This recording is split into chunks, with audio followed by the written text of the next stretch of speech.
দেশ ও গণতন্ত্রের শত্রু প্রথম আলো। কেন এমন বিস্ফোরক হলেন শেখ হাসিনা? প্রথম আলো আওয়ামী লীগ জনগণ ও দেশের শত্রু বলে মন্তব্য করে প্রধানমন্ত্রী বললেন, নাম প্রথম আলো কিন্তু বাস করে অন্ধকারে, এরা দেশে কখনো স্থিতিশীলতা থাকতে দিতে চায় না।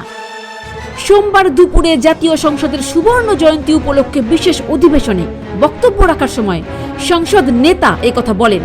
প্রধানমন্ত্রী তার বক্তব্যে প্রথম আলো পত্রিকার সমালোচনা করে বলেন, পত্রিকাটি আওয়ামী লীগ জনগণ ও দেশের শত্রু।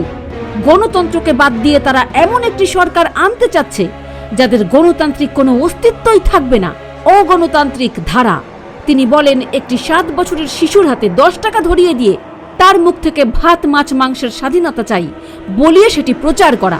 স্বনামধন্য একটি পত্রিকা, খুবই জনপ্রিয়, তার নাম প্রথম আলো, কিন্তু বাস করে অন্ধকারে।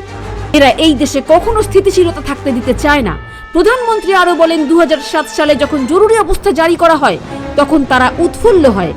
দুটি পত্রিকা আদা জল খেয়ে নেমে গেল, বাহবা কুড়ালো, আর তার সঙ্গে আছেন একজন সুদখোর। সে আবার যুক্তরাষ্ট্রের খুবই প্রিয়। যুক্তরাষ্ট্র একবারও জিজ্ঞাসা করে না যে ব্যাংক একটা সংবিধিবদ্ধ প্রতিষ্ঠান, সরকারের বেতন তুলত যে এমডি সে মিলিয়ন মিলিয়ন ডলার কোথা থেকে পেল যে যুক্তরাষ্ট্রের মতো জায়গায় সামাজিক ব্যবসা করছে, বিনিয়োগ করছে। যুক্তরাষ্ট্রে মানবাধিকার ও গণতন্ত্র কোথায় প্রশ্ন রেখে প্রধানমন্ত্রী বলেন, যারা গরিবের রক্তচোষা টাকা বিদেশে পাচার করে শত কোটি টাকার মালিক হচ্ছেন তাদের কাছ থেকে মানবতার কথা শুনতে হয়, আবার আন্তর্জাতিক পুরস্কারও পেয়ে যান।